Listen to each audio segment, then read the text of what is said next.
Thomas Reeves chronicles the life of the Emmy Award winner, who became the foremost evangelist for the Roman Catholic Church. It's just over an hour.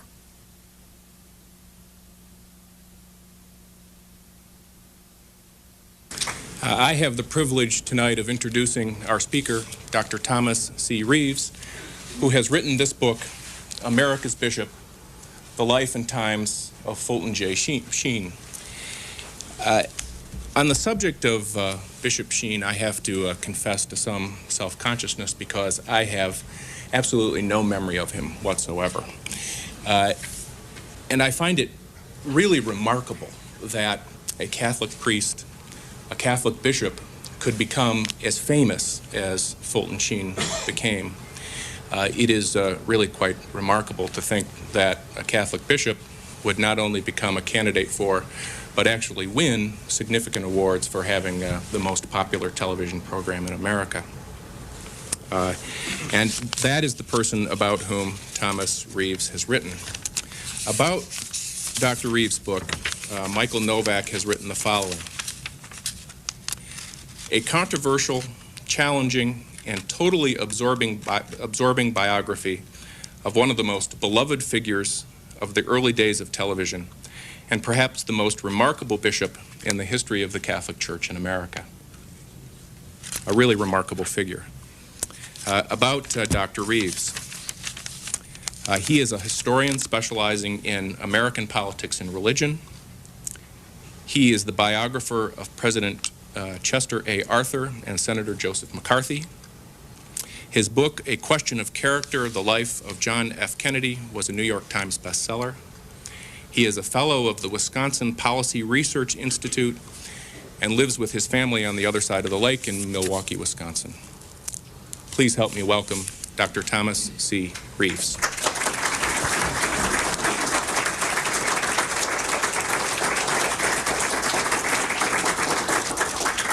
Thank you very much. It's nice to be with you and to talk about a brilliant and good and scholarly and beloved man, Fulton J. Sheen.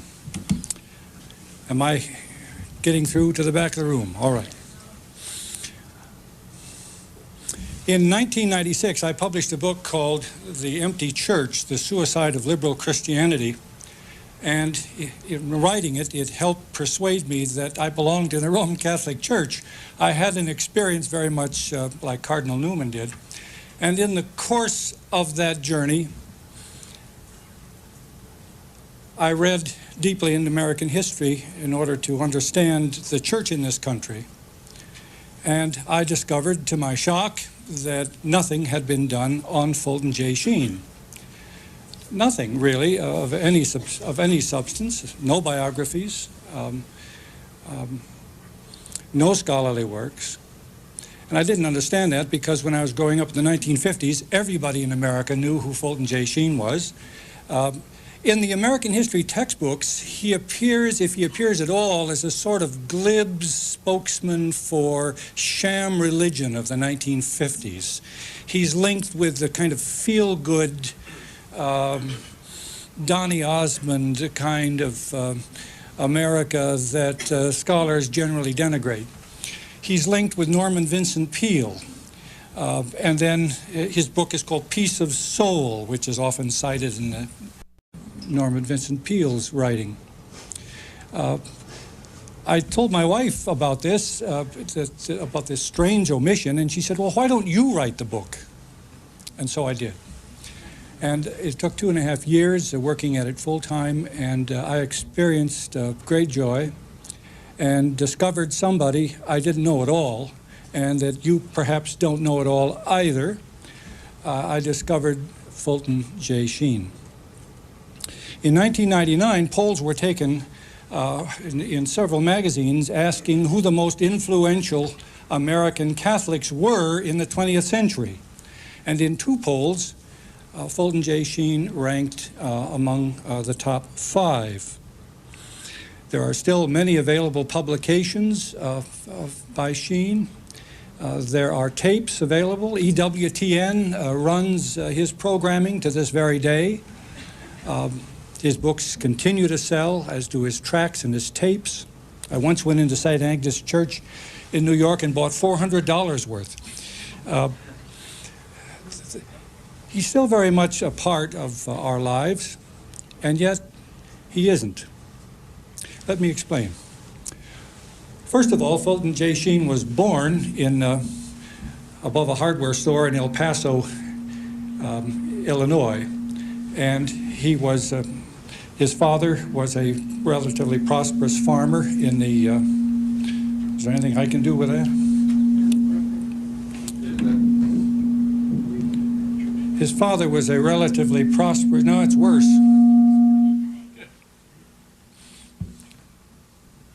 If it gets any higher, I won't be able to see you. His father was a relatively prosperous farmer in the area.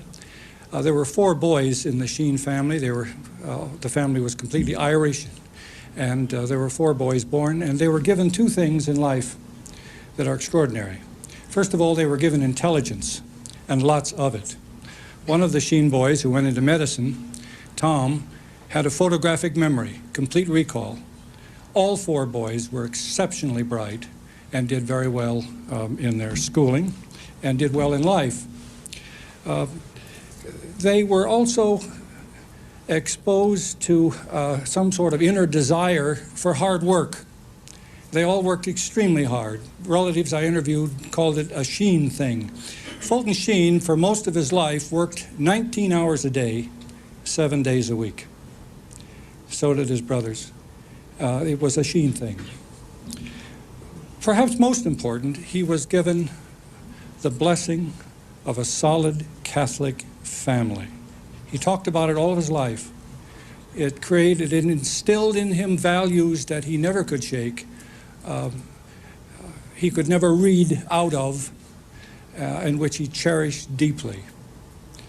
Fulton Sheen was especially attached to the mother who gave him those penetrating eyes and spoke of her most often and of the role of women in the family and in the church.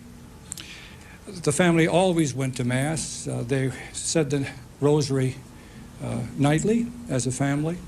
And Fulton was a server very early in his life at the cathedral in Peoria.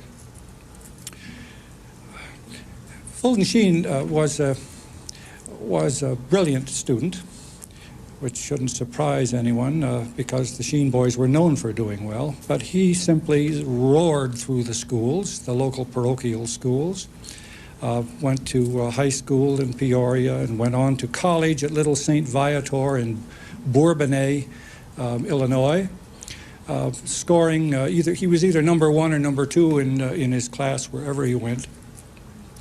He was a relatively short man. He only grew to be 5'7". He was never over 140 pounds.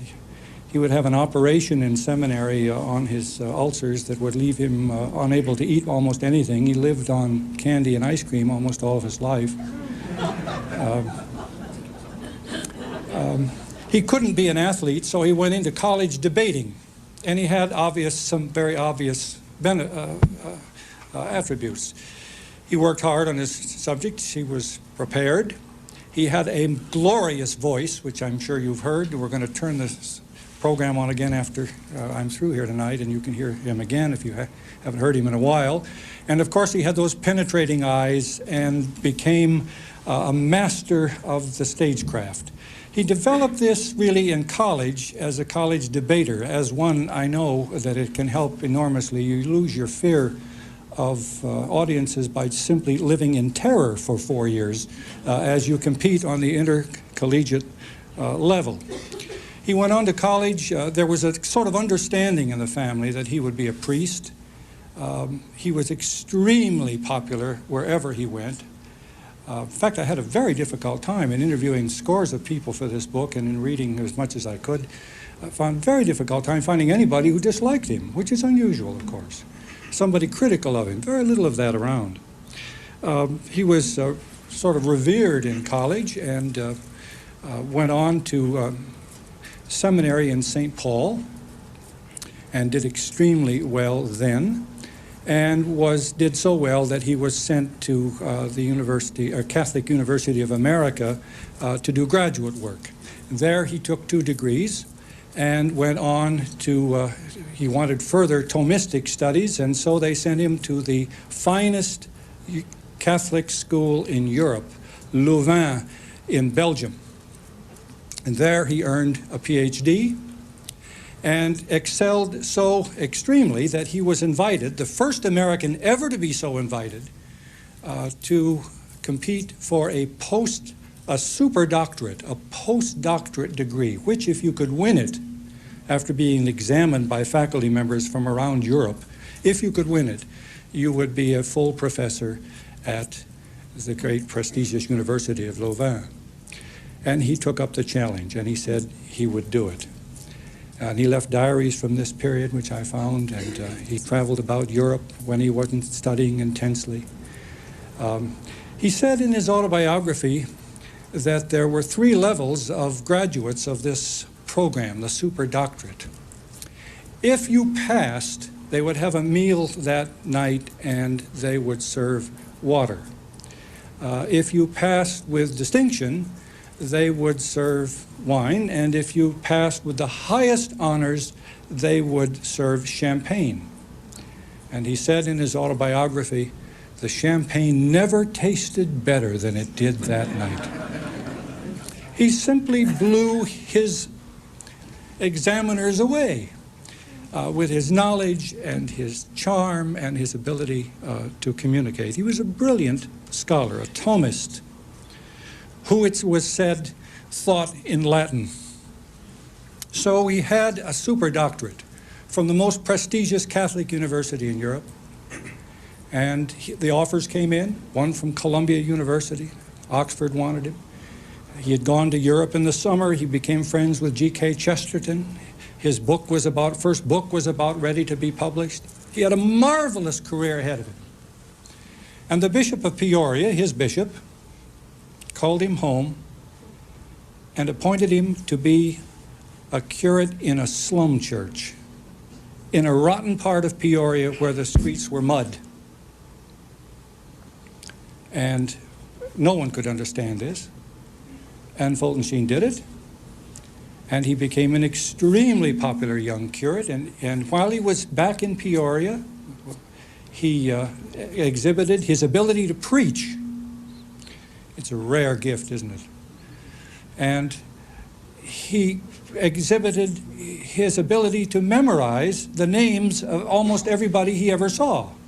He could call anybody by name. If he saw them years later, he could do it. It wasn't total recall, but it was close. And he loved his people. And he loved his priest. And he worked his 19-hour day.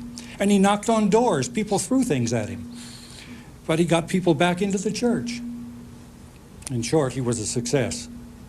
And at the end of his 9 months, the bishop said, all right, you may go now to Catholic University, where I promised you years ago, but I wanted to see if you would be obedient.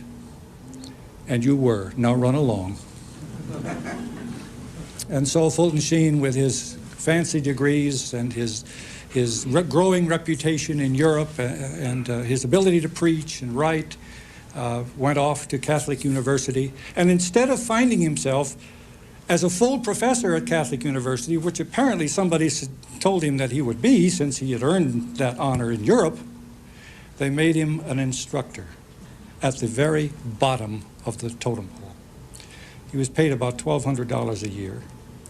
It looked as though it would take 30 years to make full professor.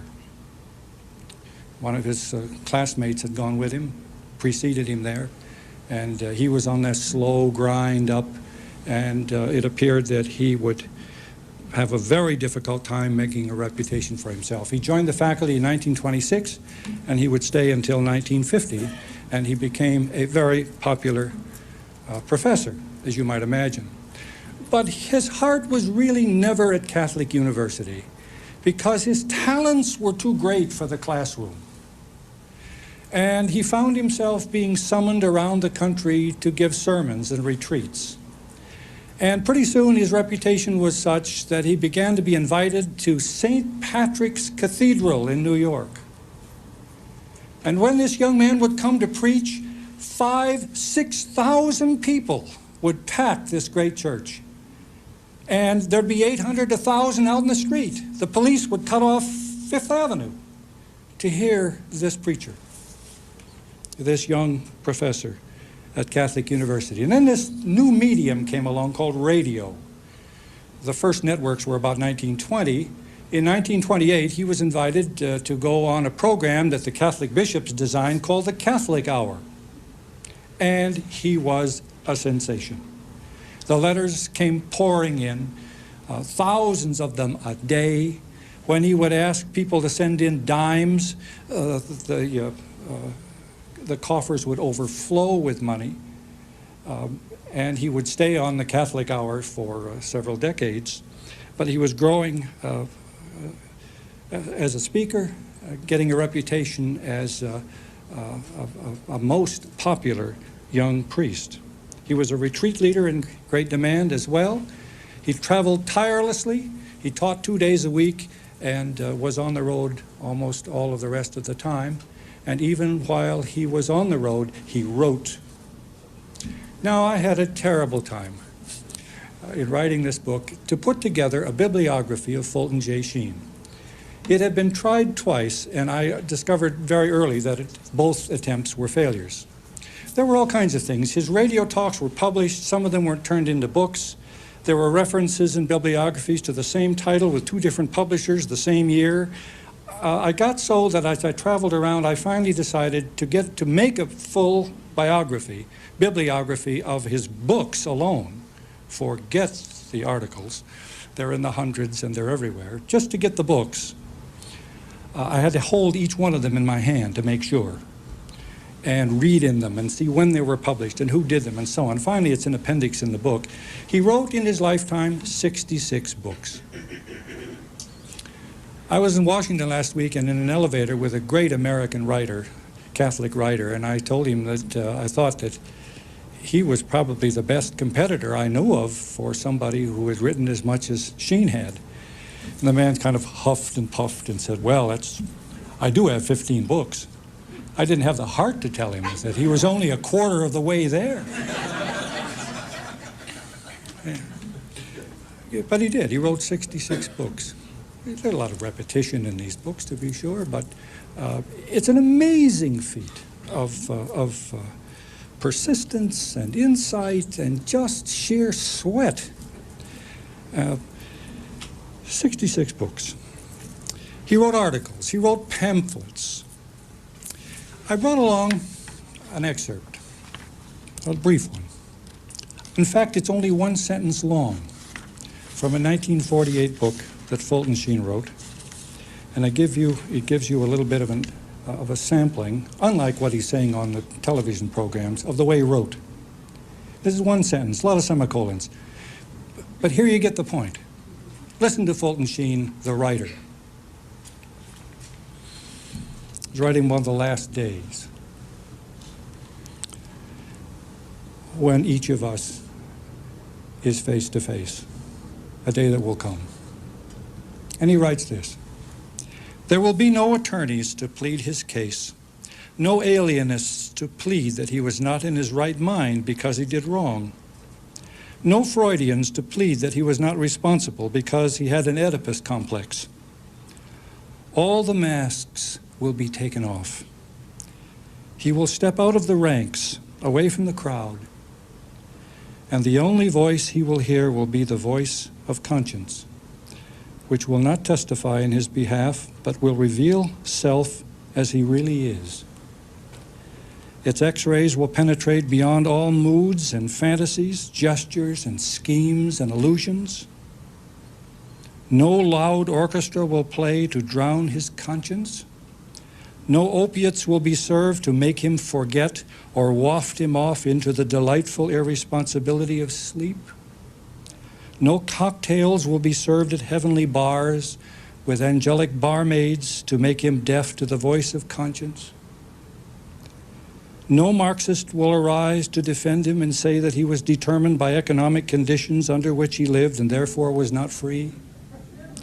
No book of the month will be read to prove that since there is no sin, there can be no judgment. I was really astonished as I read through those 66 books to see a man who did not appear in the textbooks, who was not a glib, superficial 1950s feel-good orator, not at all, but a man of brilliance and a man of depth and a man of supernatural power. That's who Fulton J. Sheen was. And I was delighted to discover it. But he was also a human being. And that meant that he had faults.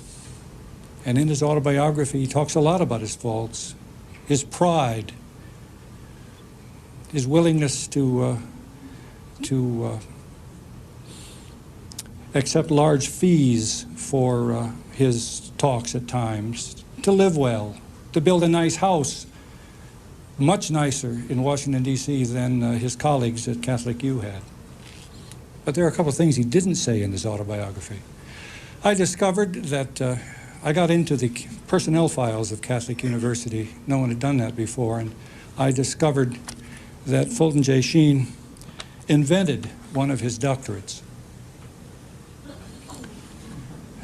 And in a way I was glad, because history, hagiography, you know the word, it's the story of a person as a complete saint. A lot of those were written in the Middle Ages. They're unbelievable.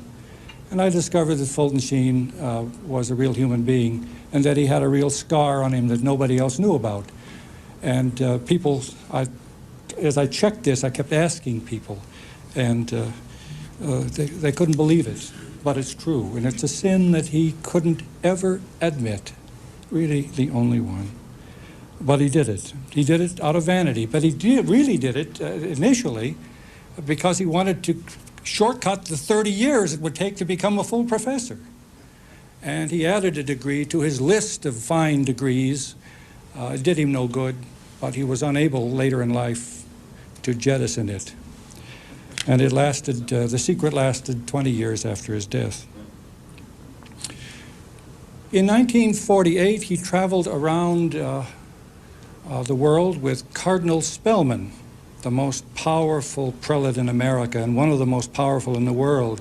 He had been a protege of Pius XII, had intimate connections with power in the Vatican, who was the head of the Society for the Propagation of the Faith in the world, the missionary arm of the Catholic Church. And Spellman put him to work on this world tour. He gave about 50, 60 talks and was constantly exhausted by his popularity. Spellman also noticed that the reporters were coming to Sheen a bit more often than they were to him as they were traveling about, and it didn't bother him so much, but he noted it.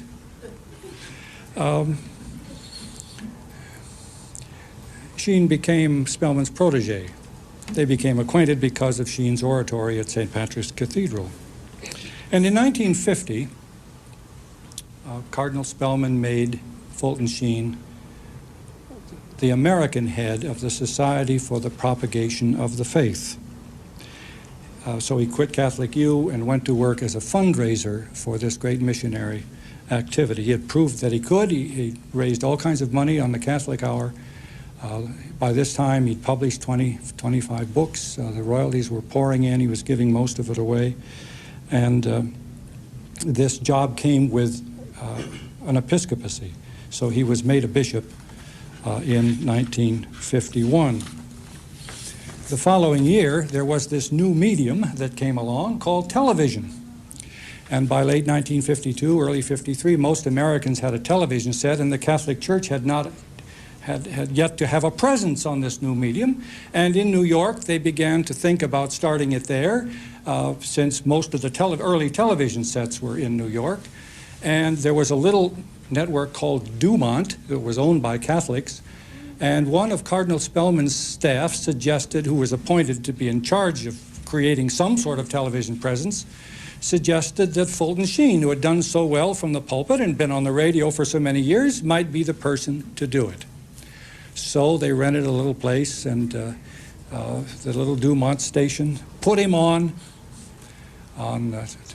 Tuesday nights at 7 o'clock opposite Milton Berle, Mr. Television. It was called a coffin corner because there was no way anybody was going to watch it. And if that wasn't bad enough, Frank Sinatra was on another channel at the same time. And he went on. And by April he was on, that was February 1st, 1952, and by April he was on the cover of Time magazine. And that year won the Emmy Award. And Frank Sinatra got off television.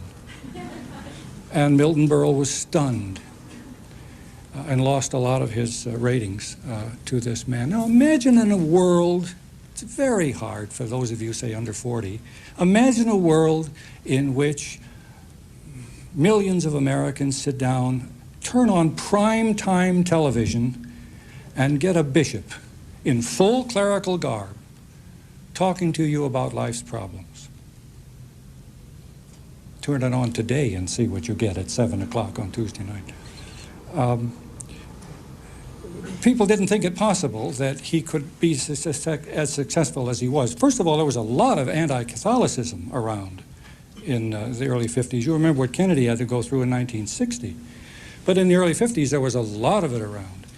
Norman Vincent Peale and others were not at all sympathetic at times to the Catholic Church, which, by the way, had been the largest Christian denomination in America since 1890, but which still suffered greatly from persecution. Well, Sheen didn't really talk about the Catholic Church. He didn't really talk about Catholicism. Watch those films, and you see that he's talking about everyday problems in life. I discovered how he wrote those talks. They look so casual when you see them here. Well, first of all, he spent 35 hours on each one. Half-hour talks. Actually, about 28 minutes.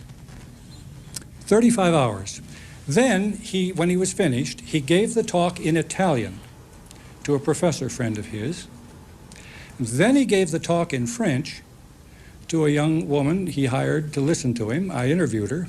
She said, she was a French major, and she said, my accent was better, but he knew more vocabulary. And then he was ready to give it in English. He had it polished to within 5 seconds. There were no notes, there were no cue cards, there was nothing. He walked out on that set in front of the American people. It was live, and he was spellbinding. I don't think we've ever seen anything like that before or since. He was simply spellbound, and the American people loved it. And I think he created a lot of tolerance and helped enable Catholic politicians and others to thrive in this country because of these talks. These talks were understandable, and they were funny. Now, you can't think of Fulton Sheen without thinking of humor. He loved to laugh, and he kept his staff in stitches. I tried to track the origins of his jokes because he usually started out with a joke or always a little story. They're really pretty corny. He'd come out sometimes and say, long time no Sheen. You know, you'd groan a little bit. And he had joke writers. A couple of the most famous Jewish joke writer was a dear friend of his, and they would always submit jokes, and they'd call him into him. And one secretary said that much of her time with Fulton Sheen was spent in laughter. He was a mimic. We've never seen that. That was never filmed, but apparently he did a marvelous imitation of Charlie Chaplin that always cracked up the office staff. He was humorous, he was light, he was engaging, and he won awards. He won the Emmy Award, and he was among the most popular Americans throughout the period of this television program. He was missionary-minded. he not only raised money in the Society for the Propagation of the Faith, in his second year he had a sponsor. Cardinal Spellman got a sponsor for him. They moved over to ABC, and he was receiving huge fees for the program, all of which he gave to the society, most of which he gave to the society. He estimated that he gave $10 million of his own money to the Society for the Propagation of the Faith. He lived very simply in New York and loved New York immensely. He would walk out on the street and people would come running for blocks, partly because he was passing out money. And he loved people. And some of the professional paupers were on him all the time. And one relative told him, you know, you really shouldn't be so gullible to these people. You know, some of them are just feasting on your innocence. And he said, suppose they really are in need. I have to help them. It was a chaotic situation. I never was fully able to document it because nobody could. But money came pouring in on Sheen.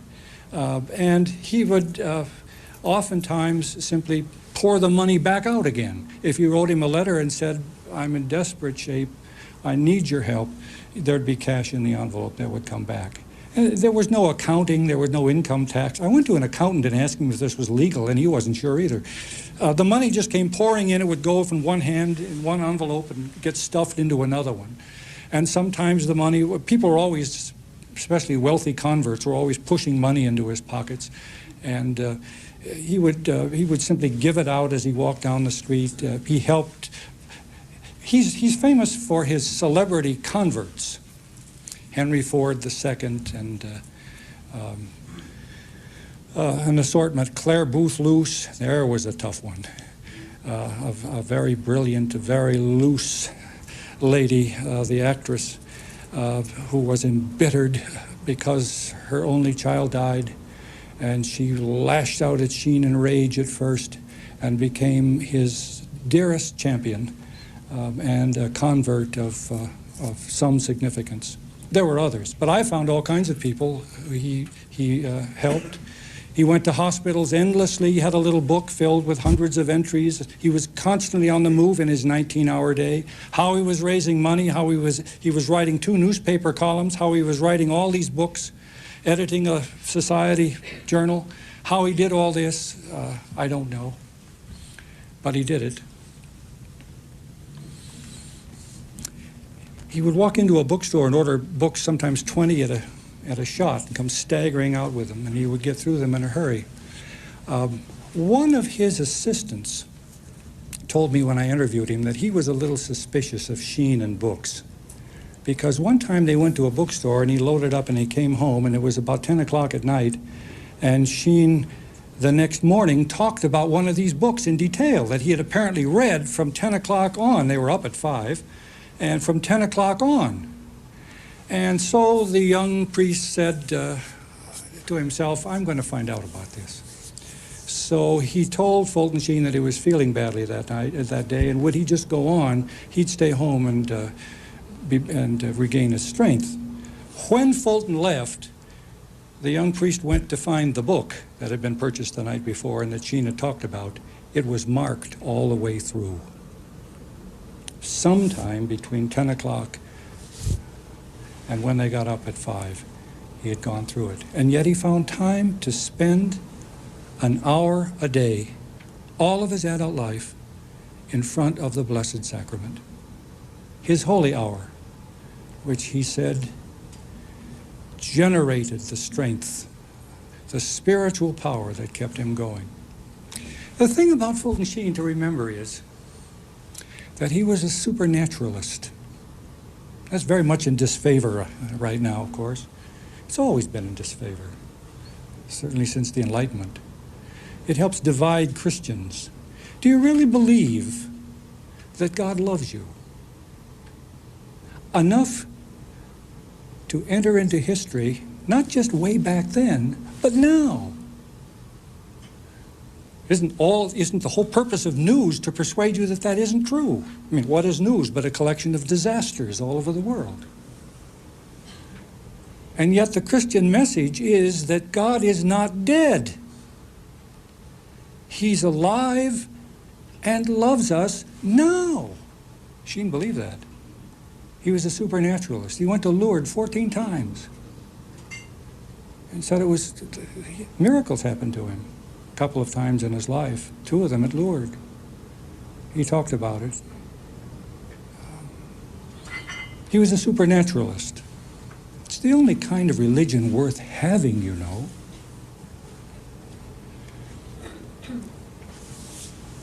In the early 1950s, Fulton Sheen fell into a terrible battle with his mentor, Cardinal Spellman. Insiders knew about this, the public did not. And the full story wasn't told until my book appeared last September.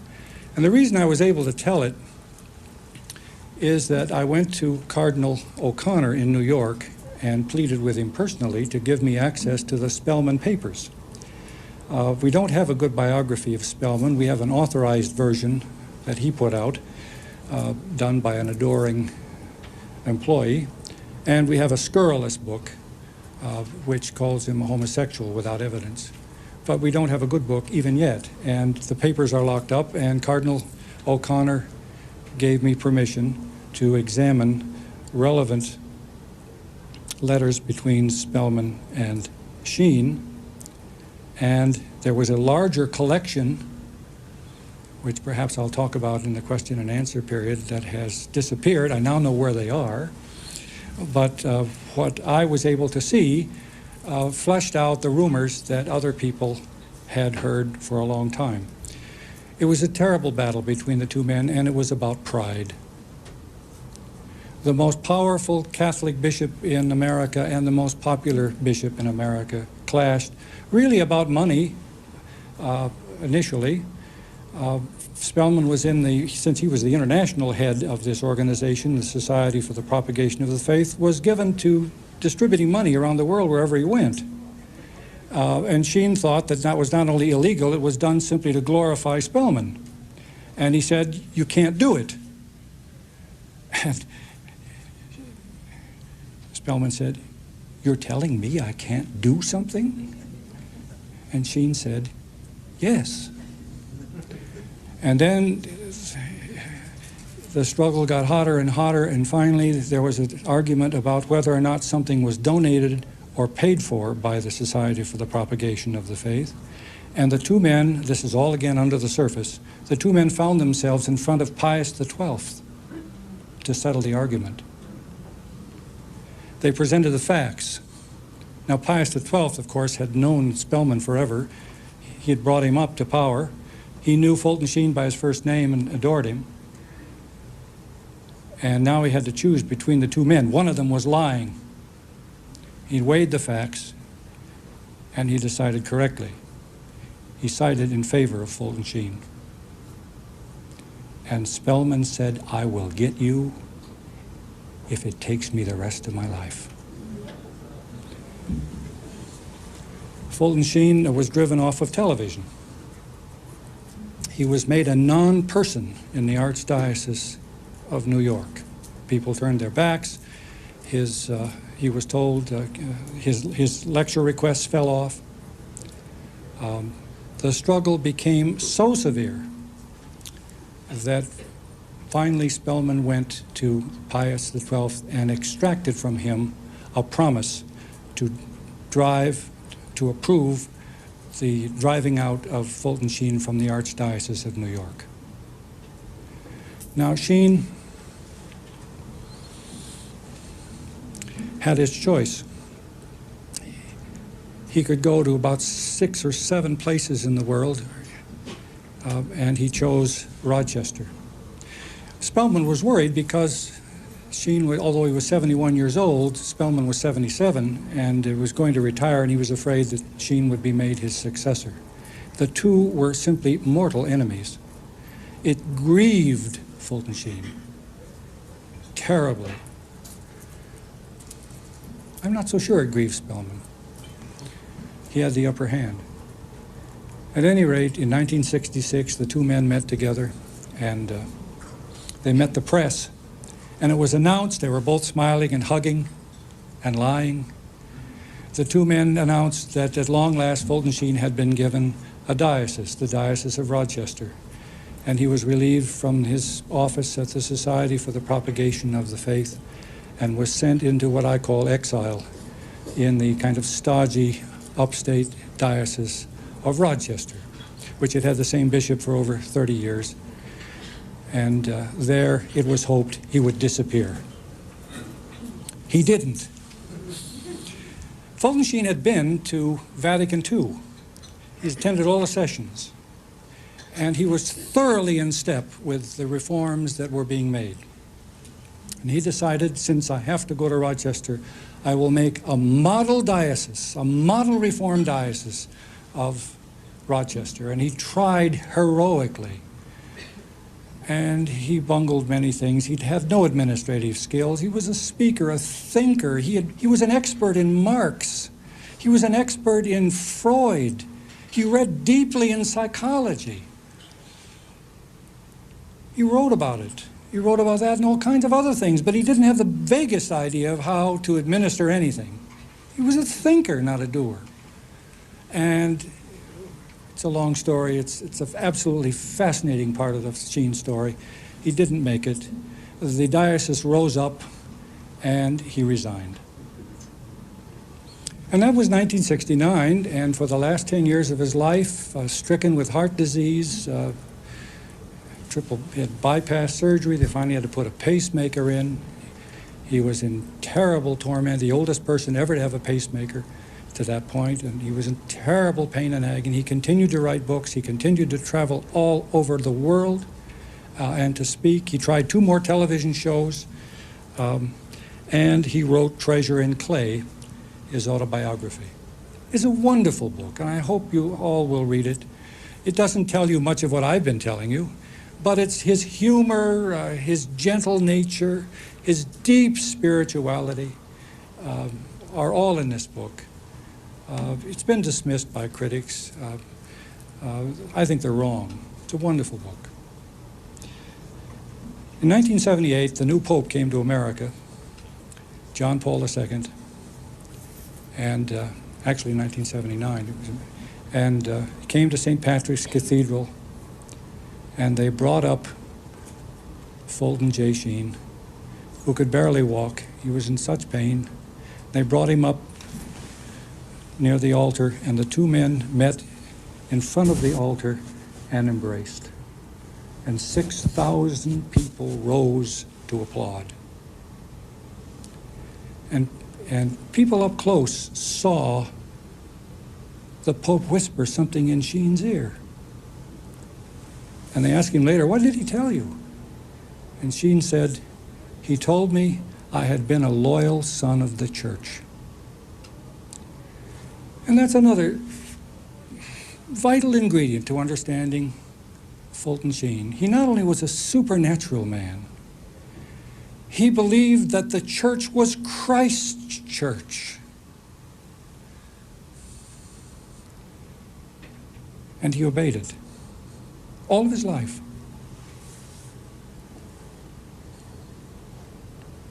He died in 1979 in front of the altar, in front of the Blessed Sacrament, where he wanted to die. It's a great story. I've given you only the barest outline of it. But he's a man thousands, millions loved, a man who continues to this day to inspire us, both on television and in his books and in his tapes. And it was an absolute joy for me to have spent 2.5 years almost alone with him. The book came out in September, and the major media have blacked it out. Not one major newspaper would review it. Now, all the reviews were good, I'm happy to say, but not one major newspaper would review it. Not in New York, where Sheen was a major part of New York history for decades. A city he loved, wouldn't touch it. Won't they review books about the Pope being a pro-Nazi? Oh, yes. But they don't want to know about a good Catholic priest, in my judgment. They don't want to hear it. Nobody in Los Angeles, with its millions of Catholics, reviewed it. Nobody in Chicago would review it, with its millions of Catholics. 62 million Catholics in this country, and the press blacked out the story of Fulton Sheen. Well, I'm delighted that C-SPAN is here tonight.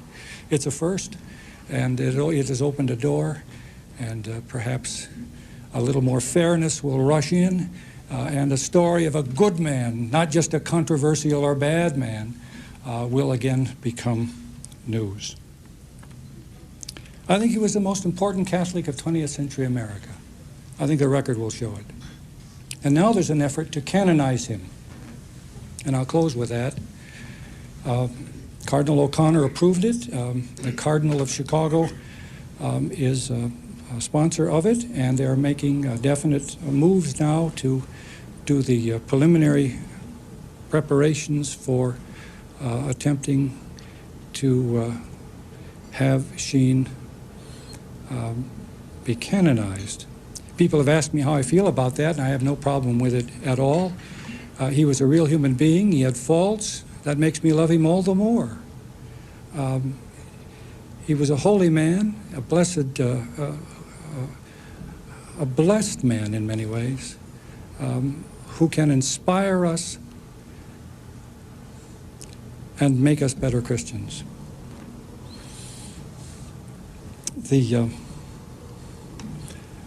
As I traveled around doing my research, I asked people who knew him 30, 40, 50 years, do you think he should become a saint?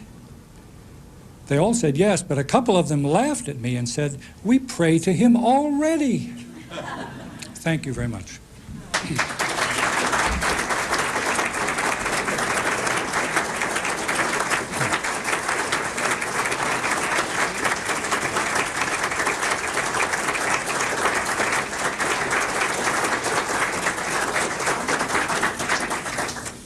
Now we have time for some questions. So let's, there's our boom back there with the microphone on it. If you'll talk into that and we can all hear you, I'll be happy to answer questions for a few minutes. Yes? Yes, you mentioned there was correspondence between Cardinal Spellman and Bishop Sheen. Could you tell us a little bit more about that, please? It's a terrific story. I'll just give you an outline of it. The correspondence, in the period of these several years in which Sheen and Spellman were fighting, they wrote letters back and forth, and Sheen saved them all. And he had them in an envelope. And when they came to his office in the late 70s from Rochester, they were creating a Sheen archive. And they were talking back and forth about what Sheen would give to the archive. And he reached in his desk and he pulled out this large envelope. And it was filled with letters, and he said, here's the story of my dealings with Spellman. Cardinal Spellman, I think I'll give these to you, but let me check first. And he called his secretary, and she didn't think it was quite right. And then one of the people in the room from the archive said, well, maybe there'd be legal problems. So he put them back in his desk, and he said, well, when I pass on, these are to go to you. And they were never seen again. Now, I tracked those papers, and to try and find, and I wasn't the first one to do it. There was a young priest who started the investigation. He had heard about them too, and he went to Cardinal O'Connor, and he had heard that the Sheen letters wound up in the Archdiocesan office, and Cardinal O'Connor said, yes, they were here. And the young priest said, well, can I see them? And he said, well, all right, sure. And then Cardinal Spellman changed his mind.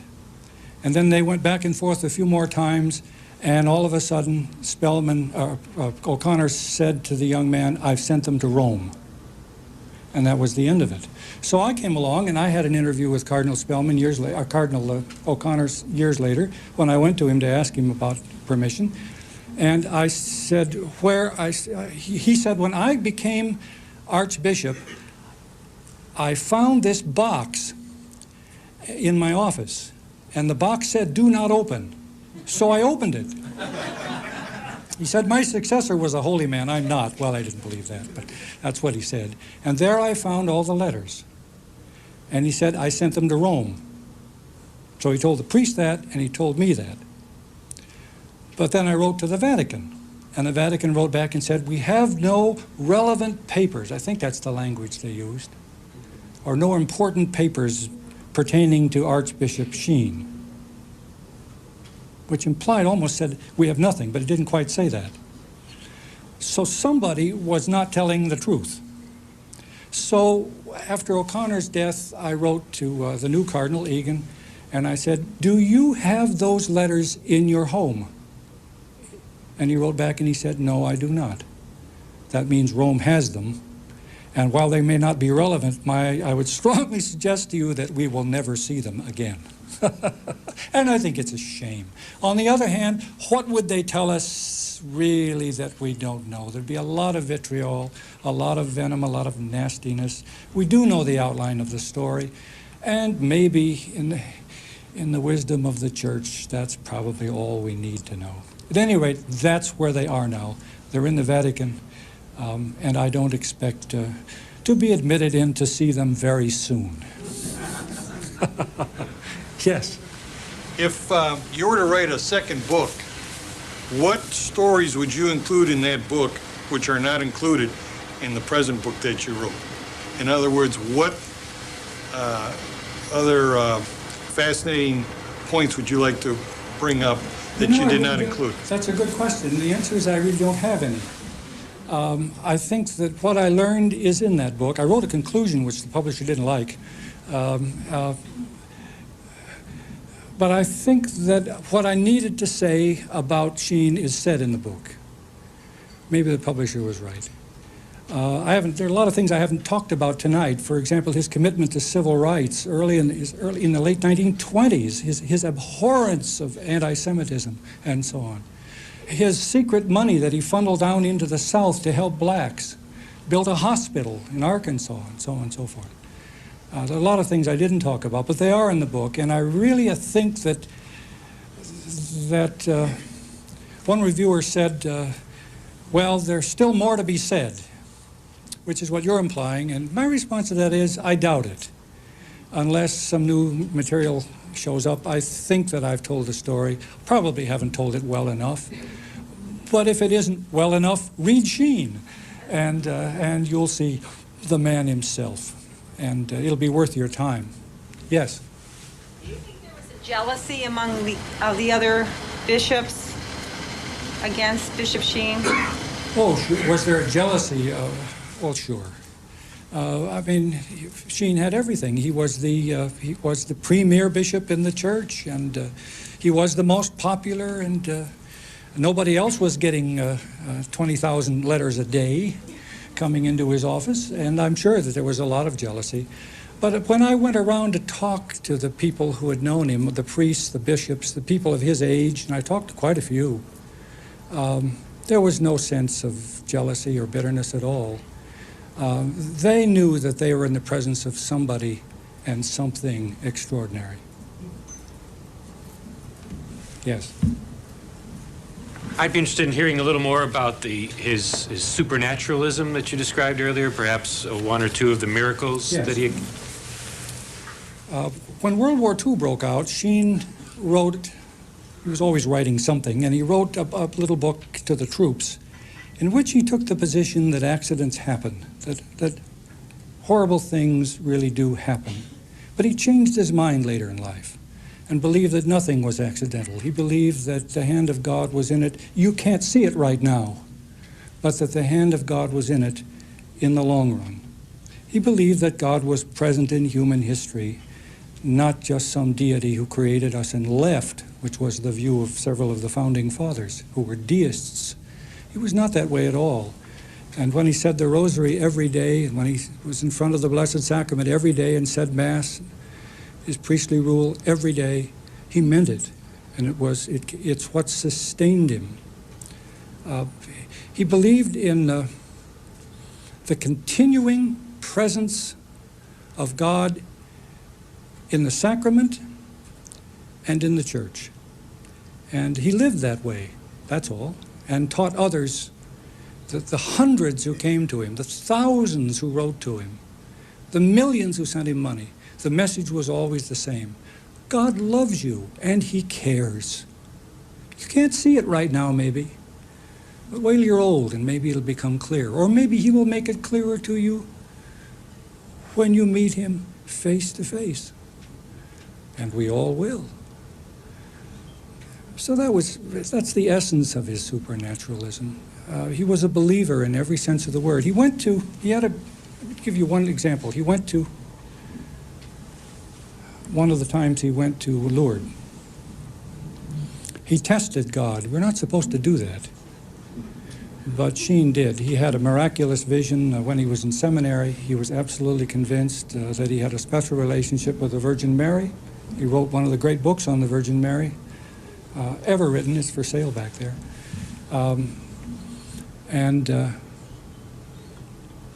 So he tested God.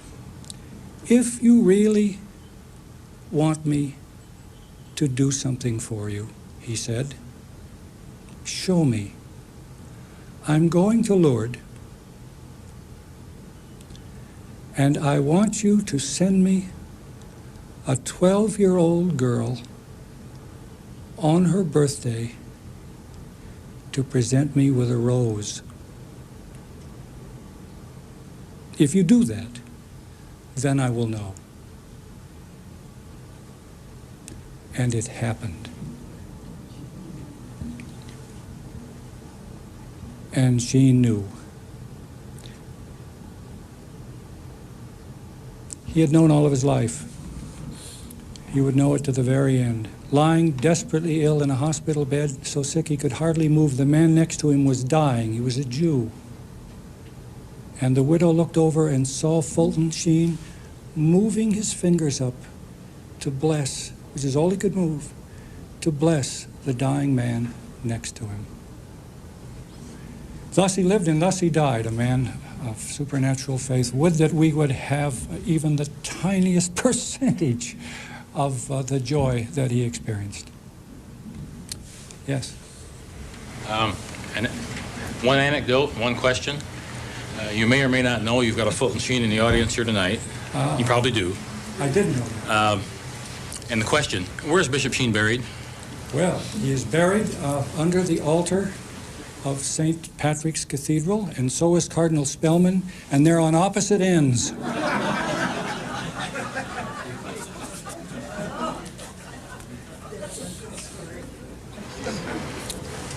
In one of his tapes, he made a desire to die on a Saturday, preferably the feast of our Blessed Mother. Did he? No, he missed it by one day. It was, again, an act of, you might even say, spiritual arrogance. He often said that he wanted to die on a festival day, a Marian festival day. He missed it by one day. But there are champions of Sheen who argue with the hours being such as they were and the days, the eve of, that it all worked out. But one doesn't want to tempt God too far, Yes, another question. You mentioned earlier about he wanted to make the model diocese post-Vatican II, but then it wasn't well received or he failed as such. What was his intention, and then why did he fail and what wasn't well received? Well, that's a long story. There are two things you want to note, I think. One, he deeply wanted to see, people think of Sheen as being an example of the old church. He isn't. He's the bridge between the old and the new. He's the one who started the reforms in earnest in Rochester, the first one. And he wanted an active civil rights program, and he wanted poverty programs, and he wanted to spend money in more meaningful ways for outreach and for minorities, and on and on. And that was one thing. He loved services in the round, which was becoming the fashion of that time. He wanted more lay involvement. He really meant it. He thought he really was opposed to clericalism. He loved people. That's the long and short of it. And he thought that laity should play a much greater role in the churches than they had when he was growing up. That's part of it. And the other part of it was that he wanted to stay in the New York Times. And he wanted to be a famous person still. And he would not give the latest news releases to the local papers. He'd call up the New York Times. And in part, this was to keep himself famous and also to rub it into Spellman, that he was doing something, that he was still famous. When he became obscure at the very end, relatively obscure, he went back home and sat at an airport, a little man no one recognized at all. He took it very hard. It's very, it's easy for us who've never been famous, but if we had our picture on the cover of Time magazine and it won the Emmy, it's very hard to go back into obscurity. And he was frail enough to have suffered for that. He did not like obscurity, and he talked bitterly about fleeting fame. And yet, as he tells you in his autobiography, he knew it was all vanity, and it didn't really mean anything. Yes? Well, Fulton Sheen was my great uncle, and I'm also Fulton Sheen.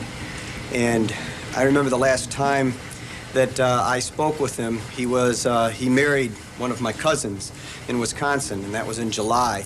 And probably about 5 months later, he passed away.